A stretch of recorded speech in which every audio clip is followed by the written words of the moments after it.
आइए देश विदेश के कुछ महत्वपूर्ण समाचारों की समीक्षा करें। मामला बड़ा विचित्र नजर आ रहा। मुझे तो ऐसा लग रहा है कि अब विश्व में नरसंहार कंटिन्यू रहेगा, लगातार जारी ही रहेगा। ठीक है, ईरान और अमेरिका के बीच जो तनाव जारी है ना, उसकी जो स्थिति हमने देखी तो उसमें लगा कि ईरान अमेरिका पर भारी पड़ रहा है और हो सकता है कि कुछ नए नए खेल हों। अभी जैसा सूचना आई कि ट्रंप और खेमरोई के बीच में फिर वार्ता संभव है। अब वार्ता कब होगी, कैसे होगी, कुछ नहीं कह सकते, परंतु ईरान के 6 शहरों में तो विस्फोट हुआ है। विस्फोट किसने करा ये भी अपने आप में बड़ी विचित्र बात है। जो भी हो गया ठीक है। अब यहाँ पर अमेरिका इजराइल के पक्ष में क्यों कहेगा? ऐसी क्या बात है कि अमेरिका इजराइल के पूरे साथ दे रहा है? कहीं ऐसा तो नहीं कि इजराइल अमेरिका को ब्लैकमेल कर रहा, उसका भया दहन कर रहा? मामला तो बड़ा विचित्र है। जो भी होगा देखा जाएगा, क्या स्थिति बनती है। सारे राज धीरे धीरे सब सामने आ जाएंगे। अब यहाँ पर आ जाइए, रूस और यूक्रेन के बीच में कितना लंबा समय हो गया। जो पुतिन 4 दिन में युद्ध जीतने वाले थे, वो 1-1.5 साल में भी युद्ध नहीं जीत पाए। और यूक्रेन पर रूस के क्रूर हमले जारी हैं, वहीं यूक्रेन भी रूस पर विचित्र ढंग से हमले कर रहा है। स्थिति बड़ी खराब हो रही है। जो भी हो रहा है ना, सब कुछ हो रहा है। अब पाक में भी है ना, बड़ा विद्रोह हो रहा है, बड़ा विध्वंस हो रहा है। वहाँ पर आतंकी संगठन किस प्रकार का खेला कर रहे हैं, कुछ भी नहीं, लोग मर रहे हैं। अब आइए, अब एक नया समाचार आया है कि रूस और पाकिस्तान के बीच में बड़े समझौते हो रहे हैं। अब वो कैसे समझौते हो रहे हैं, क्या हो रहा है, रूस ऐसा क्यों कर रहा है, ये भी अभी कुछ पता नहीं है। अब मुझे एक समाचार मिला कि यदि चीन ने ताइवान पर हमला किया तो अमेरिकी सेना ताइवान की रक्षा के लिए नहीं जाएगी। ऐसा क्यों हो रहा है, किस लिए हो रहा है, ये भी एक अपने आप में रहस्य। अब यहाँ पर संयुक्त राष्ट्र संघ है ना, उसकी तो उपयोगिता ही समाप्त हो गई। इतने सब कुछ होने के बाद भी संयुक्त राष्ट्र संघ मौन ही धारण किए हुए। जो भी अब क्या किया जाए। अब आइए बांग्लादेश की बात करें। बांग्लादेश में कल तारिक रहमान की शपथ होगी। अनेक देशों के प्रतिनिधि भी आएंगे, राष्ट्राध्यक्ष भी आएंगे, जो भी होगा। तो यहाँ पर भारत का क्या रोल रहेगा? भारत के प्रधानमंत्री नरेंद्र मोदी तो जाएंगे नहीं, तो क्योंकि अब वो कहीं मुंह दिखाने लायक नहीं रहे। तो इसके बाद में उन्होंने क्या किया कि नहीं, भारत का प्रतिनिधि मंडल जाएगा शपथ में, जाने दो और मजेदारी की बात है कि जिस ओम बिरला के खिलाफ संसद में अविश्वास प्रस्ताव है, वे संसद से दूर हो चुके हैं, तो उनको उस प्रतिनिधि मंडल का अध्यक्ष बनाया। तो ये सिद्ध होता है कि मोदी सरकार बिरला को बचाने के लिए प्रयास में अभी भी उसमें उसका विश्वास है। और हरजीत पुरी के जन्मदिन पर मोदी जी ने बधाई दी। जो इतने बदनाम हो चुके हैं, वो सारे अपना अपराध स्वीकार चुके हैं।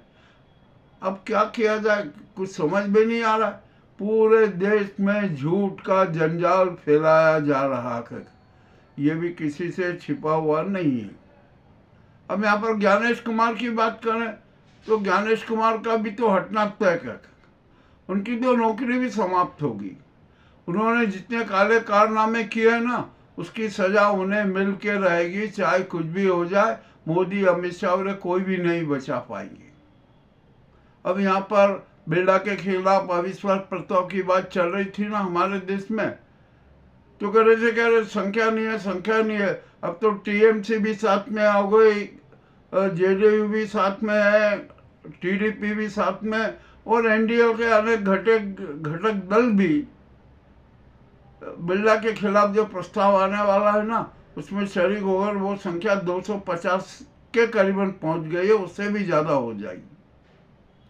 और इसी के तारतम्य में संघ के समर्थक जितने भी सांसद हैं ना, 9 मार्च को या तो संसद में अनुपस्थित रहेंगे, और संसद में उपस्थित भी रहे तो वोटिंग नहीं करेंगे वोटिंग। ये भी एक बहुत बड़ी खेल होता जा रहा है, ये सामने हो रहा है। अब यहाँ पर आ रहा है, हम संघ के बारे में बात करें।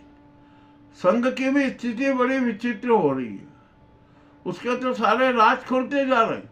अरे मोहन भागवत के पास में भी कोई जवाब नहीं है, और जो अमेरिका से जो संघ को धन आता था ना, अब तो वहाँ के NIR भी संघ का पोस्टमार्टम करने लगे।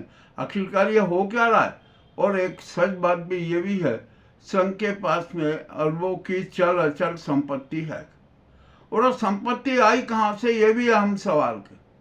और भारत में कोई भी संस्था है ना जो रजिस्टर्ड नहीं होती है और उसके पास में अरबों और खरबों की संपत्ति हो, तो ये भी अपने आप में विचित्र खेला होता है। अब इसके कौन जांच करेगा?